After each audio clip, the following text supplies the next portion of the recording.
Yung covenant o yung sinusumpaan natin sa Panginoon, sa iglesia nito at sa bawat isang miyembro, ito ay nagpapakita at naghihiwalay sa isang tunay at hindi tunay na iglesia. Ito yung tinatawag nating covenantal care. Ang pagkakaroon ng pakialam, pag-aaruga, pakikiisa sa buhay ng bawat isang mananampalataya. So, gusto kong makita ng bawat isa ng ating iglesia, yung worship na ginagawa natin, hindi ito lingguhang event na pupuntahan lang natin, uupo lang tayo, makikinig lang tayo, at tapos na. Yung ating church, hindi ito isang lecture hall na para lang tayong isang eskwelahan na nag-aaral at nagtuturo. Hindi rin tayo isang religious association lang na kung saan nagsasama-sama tayo dahil pareho lang tayo ng mga preferences sa ating buhay. Kapag sinabi ko na tayo sa loob ng iglesyang ito ay magkakapatiran, hindi dahil magkakadugo lamang tayo o pamilya tayo, magkapatid tayo dahil pareho tayong inampon ng ating Panginoong Hesukristo.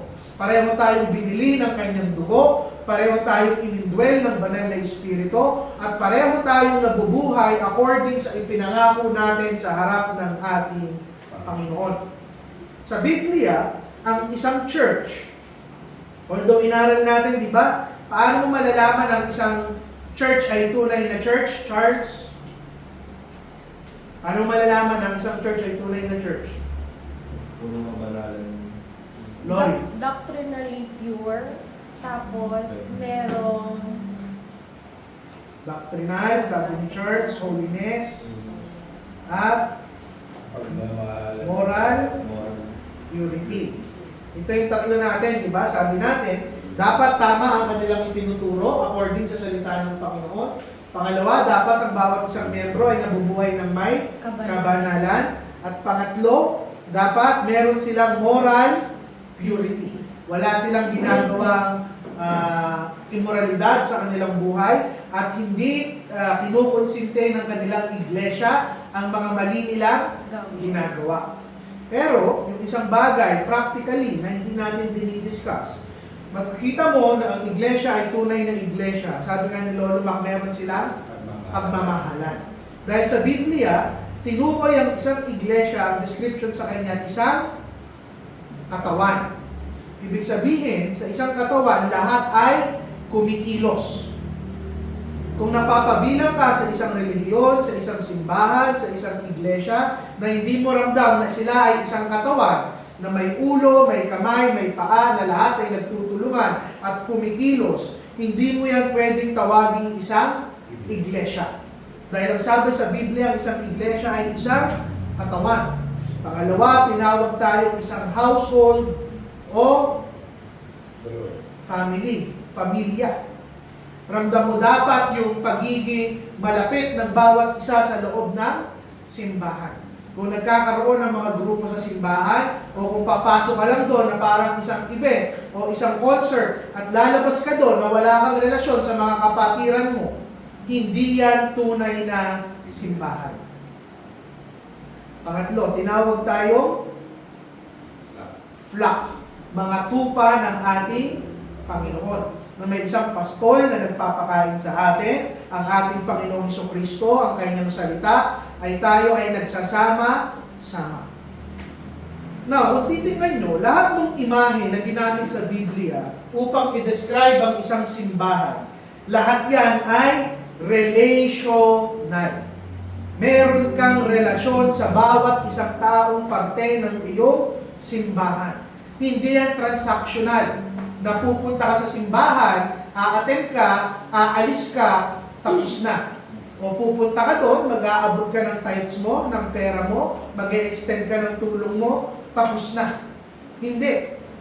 Kung titignan nyo, sa lahat ng description na to, whether sa katawan, sa pamilya, o sa mga tupa, kapag isa dyan ay nasaktan, isa dyan ay naghirap, lahat ng parte ay mahina. damay, apektado. Pag sumakit ang ngipin mo sa loob ng iyong katawan, lahat ng katawan mo ay ramdam mo. Pag naapektuhan yung paa mo o yung kamay mo, hindi ka makakakilos. Ganon din naman sa loob ng pamilya at sa mga tupa. Now, ano yung punto? Yung ating covenant, yung sinusumpaan natin, yung binasa natin kanina, tinatawag tayo ngayon bilang mga miyembro na hindi ka pwede pupunta lang sa iglesia nito at tapos na yung responsibilidad mo bilang isang miyembro ng iglesia. Bilang isang Kristiyano. Tinatawag tayong lahat to care deeply and actively sa bawat isang mananampalataya. At ito yung katotohanan. Yung ganitong klase ng pakialam, ng pag-aaruga, ng concern sa bawat isa, hindi ito natural sa atin. Tingnan nyo na lang yung napakaraming simbahan. Pupunta yung mga tao, aalis sila na walang pakialam sa bawat isa. Ang tunay na simbahan, sinasabi na yun sa atin ng Biblia, we are to care for one another. At kapag hinayaan natin ito at hindi tayo naging aktibo sa pangangaruga sa bawat isa, pakingialam sa buhay ng bawat isa, lahat tayo may tendency na kung saan magsulo na lamang sa ating mga sarili. Pero bilang mga Kristiyano, katulad ng Panginoong Hesukristo, He did not seek His own comfort. Ang hinanap niya, yung comfort ng ibang tao. Ngayon, balikan natin yung ating sinusumpaan. Ayaw ko bang mag-switch dito. Sabi doon, karagdagan sa amin na pagkasunduan na magtatanod sa bawat isa ng may magkakapatirang pagmamahal. Sa English po, ang sabi doon, to watch over one another in brotherly love. Ibig sabihin, may responsibilidad tayo sa bawat isa. Pag sinabi natin magtatanod tayo sa bawat isa, magiging vigilant tayo sa nangyayari sa bawat isang mananampalataya. Ano yung lagi natin itinuturo? Yung pinakamataas na klase ng pagmamahal ay ano? Tama? Lori. Open review. Siguraduhin na bubuhay ang bawat isa ng may kabanalan. At yung watch over, yung pagtatanod sa bawat isa. Let me be clear ha, hindi ito pagiging isang fault finder. Hindi pwedeng napaka-critical lang natin na yung bawat isang maliit na pagkakamali ay ating pupunahin. Ang ibig sabihin nito, iba yung fault finder sa pagtatanod sa bawat isa. Ano ang pagkakaiba? Lola Jun. Kasi yung fault finder, parang lagi mong hinahanapan ng mali yung kapwa mo eh. Yung pagtatanod, yung tinutuwid mo siya, yung tinitignan mo siya na may pagtutuwid, gano'n, tinutuwid mo siya. Lolo Max. Actually, Pastor, yung watching over or guarding over, it's much more sa i-correct mo. It has to be, kung nakikita mo, bago pa lang siya magkamali o mag-fall, you have to warn him or her. Charles. Pag sinabi natin fault finder, ang pagkakaiba niyan sa pagtatanod to watch over with brotherly love. Pag sinabi natin fault finding, yung difference niyan actually, yung purpose mo kung bakit mo ginagawa.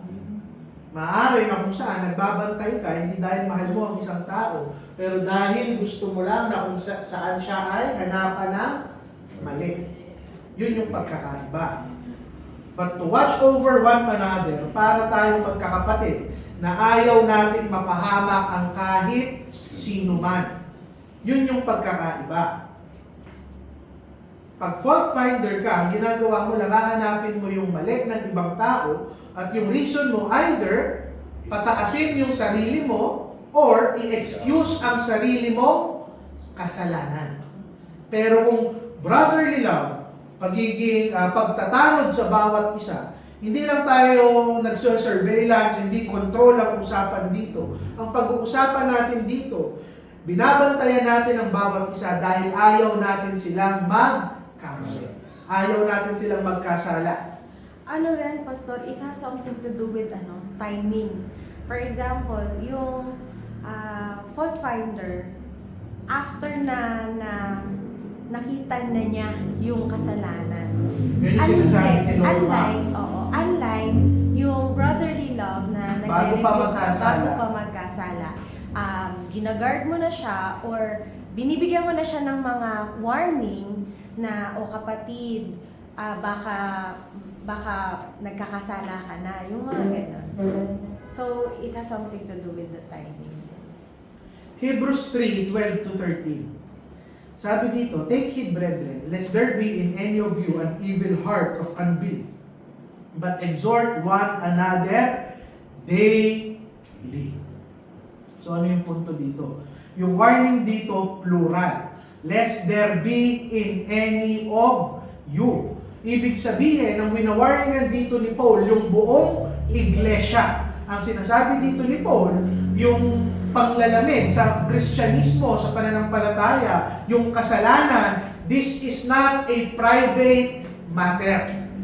Hindi tayo pwedeng maging makasarili at sasabihin natin sa iglesia, hayaan nyo na kung magkakasala ako. In the first place, ako lang naman ang apektado. Na kung magkasala man ako sa pamilya ko, o sa asawa ko, o sa sarili ko, akin lang yun, labas ang ating iglesia. Hindi po yun totoo. Ang sabi ni Paul, corporate concern ang pagkakasala. Na ang palo ng ating Panginoon, hindi lang sa isang mananampalataya, kung hindi sa buong iglesia. That is why kailangan nating bantayan ang bawat isa. At tama si Lori nung sinabi niya, yung timing. Hindi sinabi dito ni Paul, bantayan nyo kung merong magkakasala. Ang sabi doon, but exhort one another daily. Sa araw-araw. Hebrews 12:15. Look diligently, lest any man fail of the grace of God. Bantayan natin ang bawat isa, yung term na ginamit doon, diligently. Ibig sabihin, tututukan natin ang bawat isa. Galatians 6 verse 1. Narinig natin ito sa ating prayer meeting. Restore such a one in spirit of meekness. Ibig sabihin, inuutusan tayo na kung saan i-restore ang bawat isa. At kailangan natin maging involved sa buhay ng bawat isang mananampalataya. At the moment na maging miyembro ka ng isang iglesia, hindi ka na hiwalay sa iglesia ito. Hindi ka na ibang tao at kailangan na natin matuto na kung saan talagang mangialam sa bawat isa. Hindi mo pwedeng sabihin, that's none of my business. Na wala akong pakialam kung magkamali ka, o masaktan ka, o malaglag ka, o mapahamak ka. Hindi. Pag sinabi natin may magkakapatirang pagmamahalan, pinaparating natin sa bawat isa na mahalaga ang kaluluwa mo sa akin. Alam niyo, ang isang iglesia na hindi nagbabantay sa bawat isa, unti-unti yan nalalagas. Unti-unting nawawala ang mga tao, pero ang isang iglesia na may pag-iibigan, na pagtatanod sa bawat isa, mararamdaman ng bawat isang miyembro ng iglesia na ito, na ligtas itong lugar na ito. Ito yung lugar na ligtas, ito yung lugar na magtatama sa akin, ito yung lugar na mag-iingat sa buhay ko. Sige. Question or insight sa point 1, Charles? Yung sa part naman, Pastor, yung itatama, yung nagkamali, ano ba talaga dapat yung response mo bilang sa Sino doon? Yung nagtatama o yung itinatama? tinatama? Yung itinatama, tandaan natin ang sabi sa Biblia, open rebuke is better than Secret love. secret love. Mas maigi ng harap-harapan mong itama yung isang tao. Kumbaga, prangkahin mo ang isang tao rather than ibigin mo siya ng palihim. Kasi ang tunay na pagmamahal, kung talagang Kristiyano ka at itinama ka ng kapatiran mo, hindi sasama ang iyong loob. Dahil unawa mo na iniingatan ka lang ng iyong kapatid. Okay? Pero, sa nagtatama, sabi nga natin kanina, Galatians 6:1, restore such one in the spirit of meekness. Pag sinabi natin meekness, may mapagpakumbabang kalooban, hindi nagyayabang. Ramdam din kasi ng itinatama natin kapag nagsalita tayo, na pakiramdam nagtatama ka nga, pero parang ikaw ay napakabuti, mas mabait ka sa kanya, ang yabang mo. Ramdam din yun ng ating kapatiran. Yung balance doon, you restore one another in meekness. At kung ikaw naman yung itinatama, ma-appreciate mo yung pagtatama ng iyong kapatid. Ano lang, Pastor, yung story ni Cain and Abel, when the Lord spoke with Cain, tinanong, nasaan yung kapatid ko? Am I my brother's keeper? Ang sagot niya, am I my brother's keeper?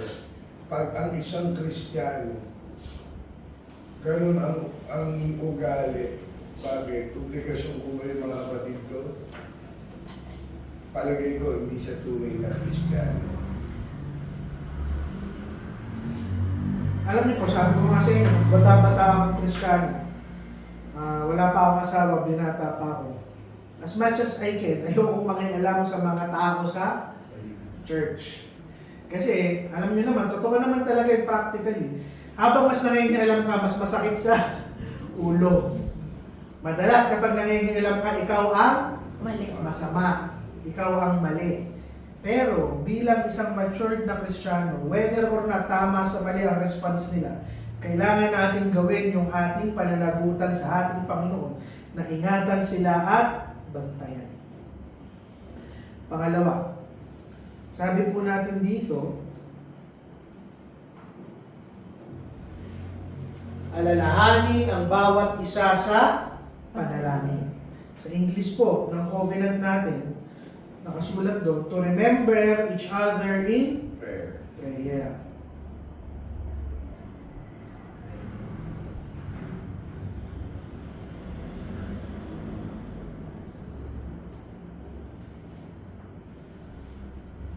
Yung pananalangin po sa bawat isa, hindi ito sentimental na kapag naisip mo lang, natuwa ka sa isang kapatid, ipapanalangin mo, hindi. To pray for one another, it is a spiritual warfare. Kapag ipinapanalangin natin ang bawat isa, ano yung ginagawa natin? Una, hinihingi natin yung tulong ng Panginoon sa problema ng bawat isang miyembro ng ating iglesia. Pangalawa, ine-express natin yung tunay na pag-ibig sa bawat isa. Yung pag-ibig na kahit hindi ka nakikita ng kapatid mo, totoo. Kasi kahit walang nakakakita sa iyong manalangin, sinasama mo siya sa iyong panalangin. Ito yung klase ng pag-ibig na hindi mapagpa-ibabaw. Okay? Ano yung punto? Maraming Kristiyano ang kung saan ipinapakita lang yung concern nila sa kanilang kapatiran tuwing araw ng linggo. Yung tunay na Kristiyano, kasama mo sila o hindi, isinasama ka nila sa kanilang mga panalangin. At maniwala kayo sa hindi, kahit yung mga anak namin, si Cinco at si Franco, kasama ang church sa kanilang panalangin. At nakakahiya na tayong mga matatandang Kristiyano, talo pa tayo ng mga bata. Okay? Now, every time na nagpe-prayer meeting tayo, nagpapadala tayo ng request natin, ng sinasabi natin sa bawat isa, nalalaman natin yung pinagdadaanan ni Nanay Vilma, nila Lola Joy, nila Novi, nila Charles, nila Pastor. Hindi natin yun ginagawa for the sake lamang na magpanalangin natin yung araw ng Tuesday. Ginagawa natin yun para pag naghiwa-hiwalay tayo, alam natin kung ano yung ipapanalangin natin sa ating Panginoon. At nakakahiya, makikita mo kung yung maturity ng isang Kristiyano sa kung paano siya nananalangin. Kung ang panalangin niya, lagi lang patungkol sa kanyang sarili at sa kanyang pamilya, hindi pa talaga siya nagmamature bilang isang Kristiyano. Pero kung ang panalangin niya para sa ibang tao, para sa kanyang anak, sa kanyang asawa, sa mga tao sa iglesia, sa mga taong nakapaligid sa kanya, Yun yung tunay na mature na panalangin. Now, Ephesians 6:18. Sabi doon, praying always, para kanino? For all saints. Sa lahat ng santo, sa lahat ng mananampalataya. FYI po, yung ginamit na salita ditong saints o santo, nire-refer niyan ang lahat ng Kristiyano. Hindi po totoo na ang tinatawag lang na santo ay yung mga nagmartir ng mga Kristiyano at namatay at sila yung itinataas na para silang mga Diyos. Sabi sa Biblia, lahat ng Kristiyano tinawag ng Panginoon na saint, santo. Kaya lang, hindi po natin ginagamit sa ating kapanahonan yung term na santo dahil nga iba na yung connotation ng mga Pilipino sa salitang santo. Now, ibig sabihin dito, Ephesians 6:18,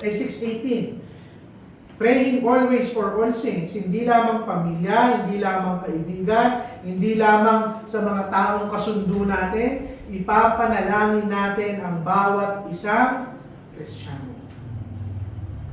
1 Samuel 12.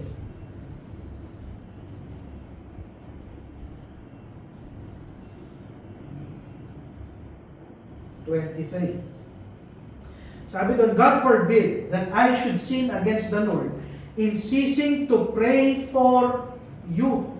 Ano ang sinasabi doon ni Samuel? Na kapag tumigil siyang manalangin para sa kanyang mga kapatiran, kahit hindi pa siya gumagawa ng kasalanan, siya na ay nagkasala sa harap ng ating Panginoon. At makikita nyo, iba ang standard ng Biblia. Sa mundo, basta hindi ka gumawa ng kasalanan, okay na. Pero sa Biblia, sa harap ng Panginoon, kung hindi ka nga gagawa ng kasalanan, pero hindi mo rin gagawin kung ano yung tama, nagkasala ka na rin sa harap ng ating Panginoon. Kaya sabi dito ni Samuel, huwag nawa hayaan ng Panginoon na magkasala ako sa Kanya dahil tumigil akong manalangin para sa iyo. Tinitignan ni Samuel na yung neglect natin sa pananalangin, it is a sin against God. Amen. Colossians 4:12.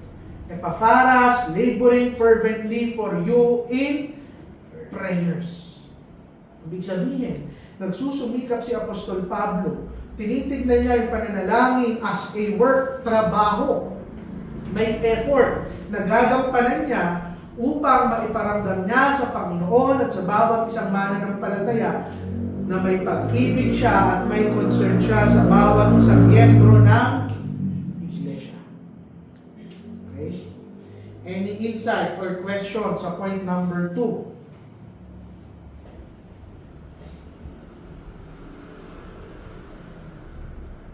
Wala. Sige.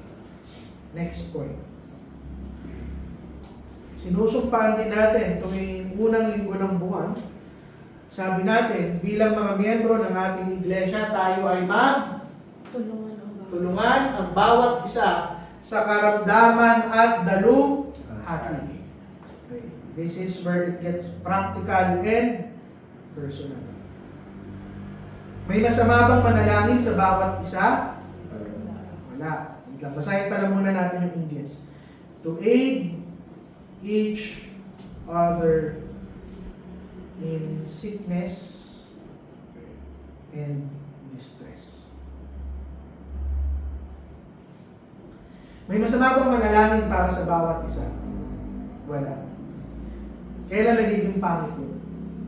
Pag puro ka lang panalangin, wala kang tulong. Wala kang ginagawa. Now, ano yung punto? Kung wala ka naman talagang kakayanang tumulong, walang problema kung panalangin lang ang kaya mong ibigay. Nagiging problema yun. Kung may kakayanan kang tumulong, kaya mong magbigay ng oras, mag-abot ng physical na tulong o financial na tulong at may kakayanan ka naman. At pinili mong hindi tumulong at sasabihin mo na lang, hayaan mo, ipapanalangin kita. Hindi yun tunay na Kristyanismo. Sa loob ng iglesia natin, nanunumpa tayo sa harap ng ating Panginoon na tayo ay magtutulungan. Whether problemang espiritual pisikal, pinansyal, may nagkasakit sa atin, nangangako tayong magtutulungan tayo.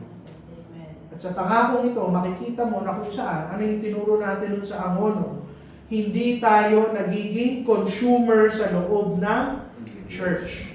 Hindi tayo pwedeng papasok sa ating simbahan at ang mindset natin, ano ang matatanggap ko sa araw na ito. Ang mindset ng isang tunay na Kristiyano, ano ang matutulong ko sa iglesia ito? Anong matutulong ko sa mga taong nakapaligid sa akin? Ano ang magagawa ko para sa kanila? Ano ang maipaglilingkod ko? Bakit? Dahil yung pag-ibig natin bilang magkakapatiran, hindi yan theoretical. Hindi pwede panay doktrina lang yung inaaral natin at itinuturo natin at hindi natin ito napapamuhay. Paano maniniwala yung mga tao sa sinasabi natin na mahal natin ang kanilang mga kaluluwa kung sa mga praktikal na bagay, iwas tayong tumulong sa ating mga kapatiran? Romans 12:13. At ito rin yung dahilan kung bakit sila nagkaroon ng mga deacons. Hindi ko na po isusulat yung verse. Ang sabi doon, distributing to the necessity of the saints. Meaning, hindi lang yung mga spiritual needs, yung minute ng mga apostol noong kanilang kapanahunan, kahit yung mga pisikal na pangangailangan, pinansyal na pangangailangan, pinunan ng mga apostol, ng iglesia. Bakit nagkaroon ng mga deacons sa Acts? Ano yung primary concern nila? Kasi para makapag-focus yung pastor sa pag-aaral ng salita. Bakit? Ano yung kumukuha ng oras ng mga pastor ng pag-aaral?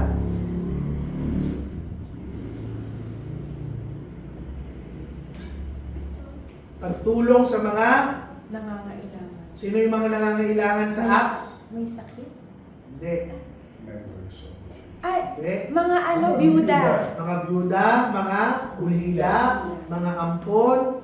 Sabi sa Biblia, kasi sa kanilang kapanahunan, hindi po katulad sa atin na pantay-pantay sa kanilang kapanahunan. Dahil madalas yung mga babae ay hindi naman nagtatrabaho. Kaya pag nabyuda sila, anong nangyayari? Wala silang pinansyal na kakayanan. Kahit yung mga batang nauulila. Kaya nagkaroon ng deacon sa loob ng church para makapag-focus yung mga pastor sa pag-aaral, pagtuturo. Yung mga deacons yung magdi-distribute ng finances ng iglesia upang makatulong. At align din ito dun sa mga nakaraan pa nating pag-aaral na the only thing na paggagamitan natin ng ating tithes, ng perang natatanggap ng ating iglesia ay ano? Para yumaman si pastor? Hindi. Pagtulong. Pagtulong sa mga nangangailangan at naghihirap. At uulitin natin sa ating church, yung ating finances, yung ating tithes, wala po akong natatanggap. Ginagamit natin yan pagbayad ng gastusin ng ating building, ng ating church, sa mga bata na umaattend, pagpapakain sa kanila, at pagtulong sa mga taong nangangailangan. Kailangan natin matutunan to dahil ang ating church, uulitin ko, hindi pwedeng panay salita lamang tayo. Kung hindi nararamdaman ng mga tao yung tunay na pagtulong, wala. Sayang. Question. Insight.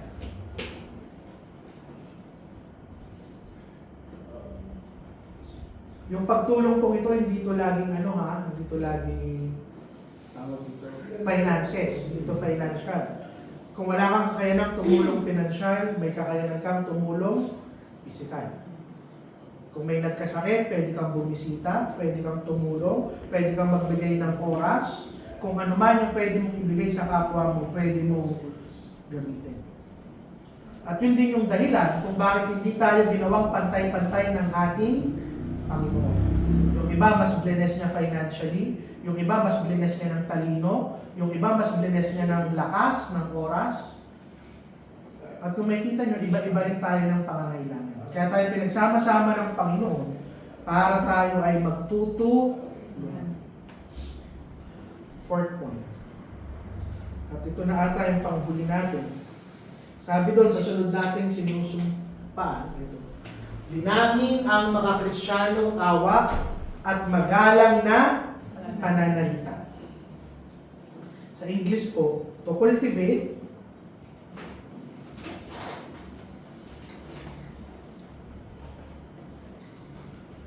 Christian sympathy and courtesy in speech. Hindi naman masyado. Yung covenant natin, wisely, ina-address yung dalawang bagay. Our feelings and speech.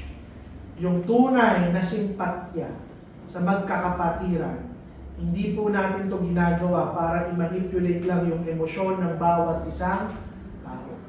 Hindi rin tayo pwede na kung saan malamig tayo sa loob ng church na pupunta, na detach tayo sa ating iglesia. Ang sinasabi ng ating sinusumpaan, magkaroon tayo ng compassion sa bawat isang mananampalataya. At magre-reflect yan sa kung paano tayo nagsasalita. Amen. Magmula sa encouragement, hanggang sa pagtatama, hanggang sa correction, hanggang sa review, makikita sa atin dapat ang matinong pagsasalita. Romans 12:15. Sabi doon, rejoice with them that do rejoice, and weep with them that weep. Matuto tayong maging sensitive sa bawat isang mananampalataya. Kung ramdam mo yung lungkot nila, makisama ka sa kanilang lungkot. Pag masaya sila, pag may success ang bawat isa, pagdiwang natin ang bawat isa. Hindi tayo pwedeng maging katulad ng mundo na kapag may umangat, naiinggit, nagagalit. Pag may umangat sa atin, kasama natin sila, magdidiwang tayo. Pag may nawala, iiyak tayo. Lolo Mang. Kaya lang, Pastor, sometimes, ito observation ko na rin. Paglungkot, nalalaman ng church. Pag may tagumpay or celebration o kasiyahan, hindi rin naman natin pinapaalam sa church. Kaya siguro, maganda yan na i-open sa atin yan. Saka ano to, this verse requires emotional maturity. Kasi mas madaling mag-criticize sa mga namumroblema at nasasaktan kaysa makisama sa kanila. Kasi yan. At mas madali rin naman makipagkompetensya sa mga oras at araw na kung saan sila ay nagsasucess o rejoice. Pero sa atin bilang iglesia, uulitin ko, hindi na tayo iba sa bawat isa. Ang una na dapat talagang makaalam ng lahat ng nangyayari sa ating buhay ay ang ating iglesia. 1 Peter 3:8. Sabi doon, be ye all of one mind, having compassion one of another. Sa mundong ito, view nila ang compassion bilang isang kahinaan. Pero tayo, kalakasan yun dahil mas nagiging kamukha natin ang ating Panginoong Jesucristo. Ibig sabihin, Colossians, last na po ito, Colossians 4:6. Let your speech always be seasoned with grace. Yung ating pananalita, kung mature tayo emotionally, lalabas yan sa ating pananalita. Ibig sabihin, whether you encourage, whether you rebuke, ramdam ng tao kung may grasya ka sa iyong salita. Kasi yung asawa ko po, lagi yan, may namang rangka. Ayan, kaya sinasabihan ko siya, baka naman may ma-offend ka na. Sometimes, weekend, pwede tayo mamrangka, walang masama, yun ang utos ng Biblia. Open rebuke is better than secret love. Pero kailangan, yung pananalita natin, kahit yung rebuke, binudburan natin ng grasya. Pwede tayong magtama nang hindi tayo nakakasakit ng ating kapwa. Saka kung titignan nyo, masakit na talaga ang salita ng Panginoon. Sabi nga sa Biblia, yung salita ng Panginoon, double-edged sword. Talagang sumusugat. Ngayon, kung sumugat na yung salita ng Panginoon, hindi na natin kailangan pang asinan. Ang isang iglesia na harsh magsalita, nagiging malamig yan, at yung mga miyembro nagiging defensive. They don't view the church as a place for healing. They view the church as a place of criticism. May ano ka doon, Pastor. For example, tayo, pag nag-aaway tayo, pag nire-rebuke kita, hindi mo kasi agad inaamin. So ako, alam ko na, na-discern ko na nagsisinungaling ka sa akin, inaano na kita, nire-rebuke na kita, pero hindi ka pa rin umaamin. Kaya tumitindi yung alam mo yun, paano ba ma-explain?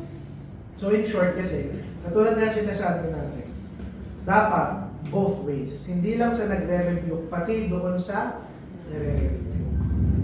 Pero sa aming mag-asawa, kapag nagbatuhan na kami ng hindi pinggan ng Bible verse, tumitigil na yung nagkakamali.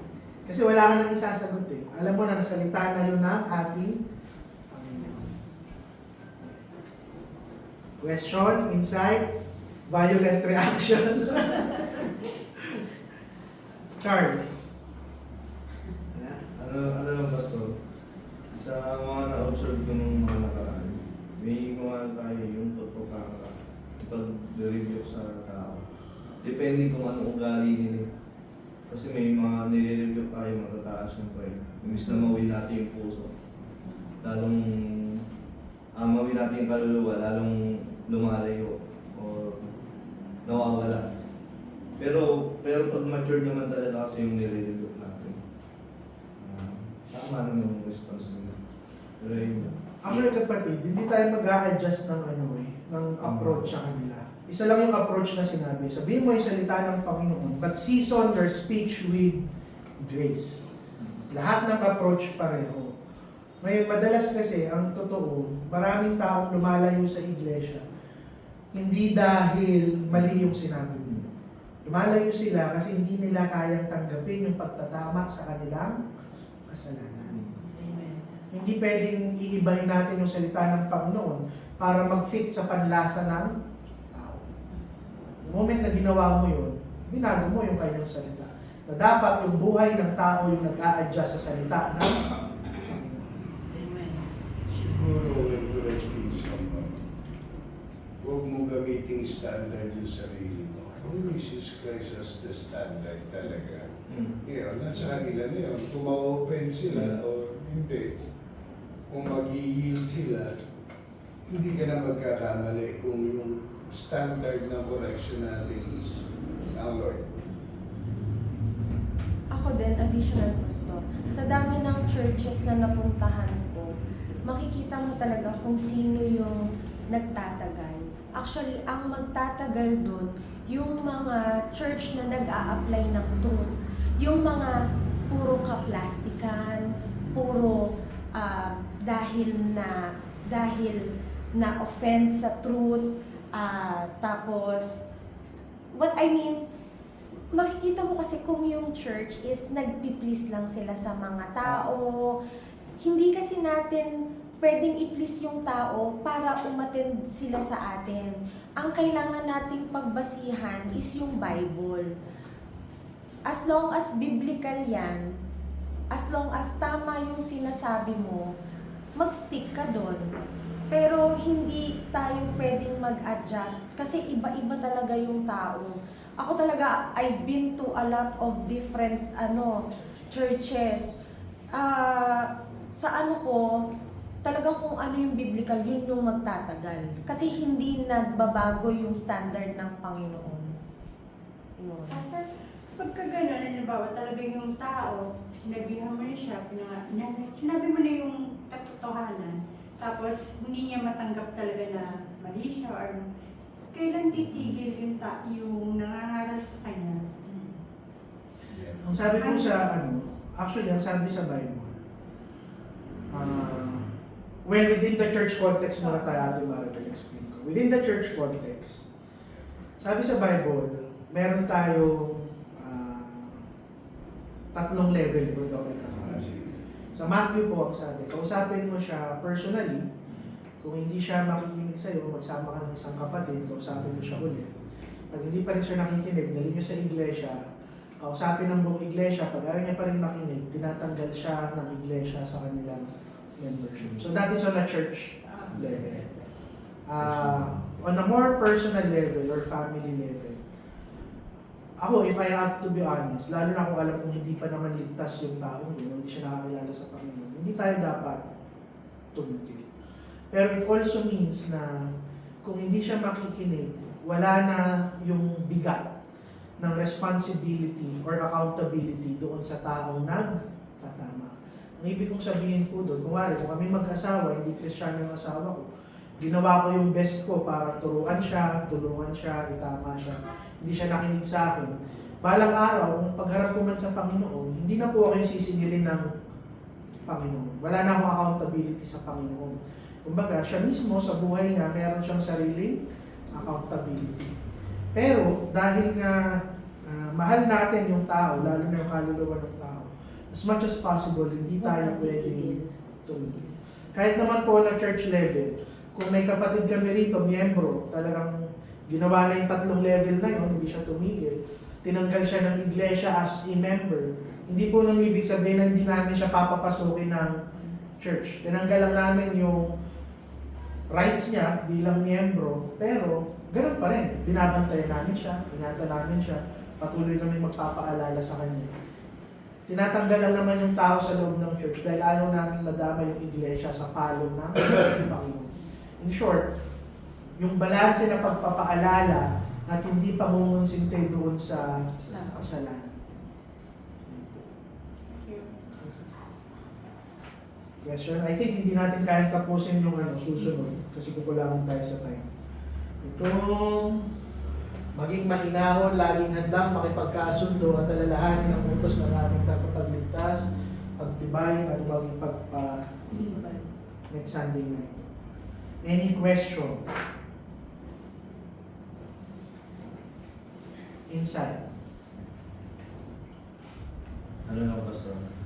Yung sa huling point, maganda, po siya. Malaking tulong po. Kasi parte po siya ng context ng inaaral. Kaya po, nakatulong po siya. Lalo na yung ginawa ni David na pang-review sa mga tao ng Israel na kumalaban sa kanya. Siguro, Pastor, kasi kanina pa natin inom na yung holiness. Right?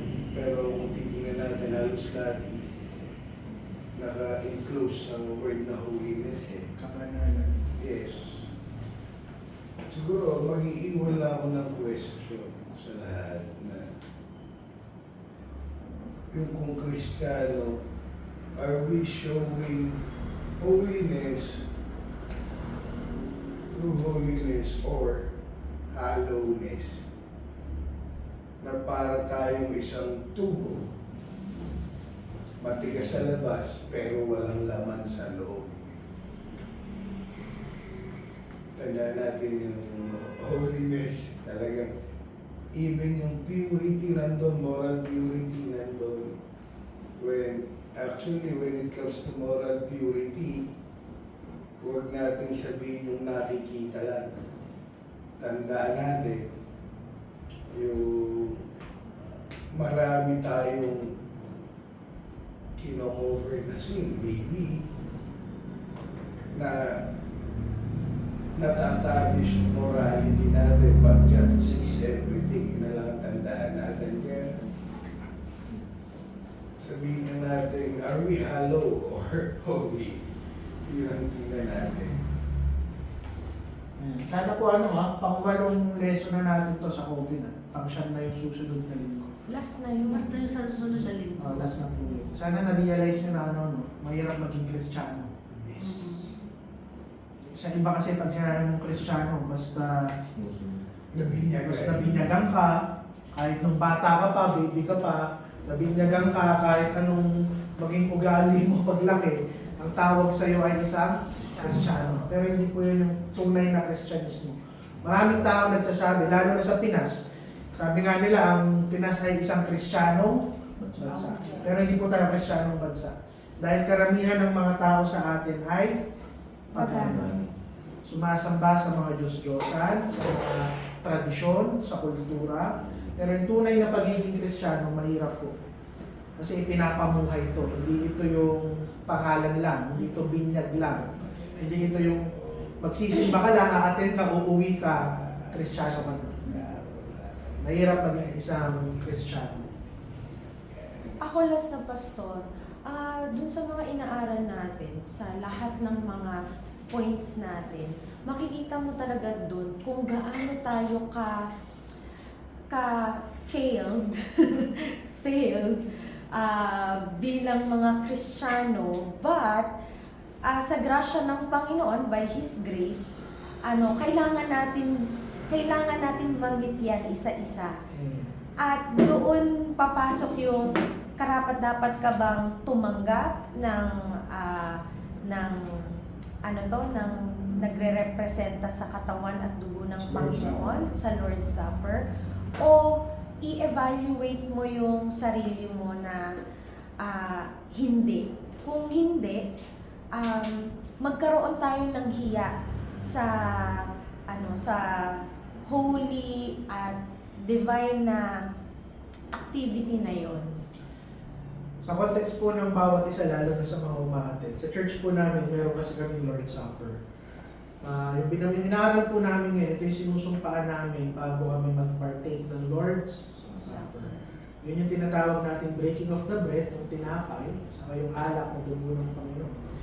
Na in comparison sa mga Catholics, na ginagawa nila yun, ng katumbas nun yung Hostia. Pero ang sabi po kasi sa Biblia, you assess yourself kung karapat-dapat kang kumain, mag-partake nun, dahil hindi yun basta-basta tinapay. Hindi yun biro. Sumisimbolo yun ng katawan ng ating Panginoon na nadurog at nabayubay sa krus ng Kalbaryo. So yung main differences po sa ibang relihiyon, hindi po namin basta-basta ginagawa. Unlike sa iba na kapag pumila ka, kahit anong estado mo sa buhay, bibigay sa'yo yun. Sa amin po hindi. Kasi ang pinapahalagahan sa iglesia ay kabanalan. Kung hindi mo nagagawa yung sinusumpaan natin sa harap ng Panginoon, you are not allowed to partake. In short, seryoso po yung church sa lahat ng sinasabi ng Panginoon.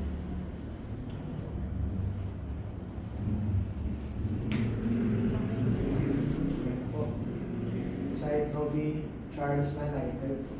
Sige, last na po, Lord Ma. Hindi, mag-excuse lang ako. Sasalubungin ko yung bisita ko. Okay, sir.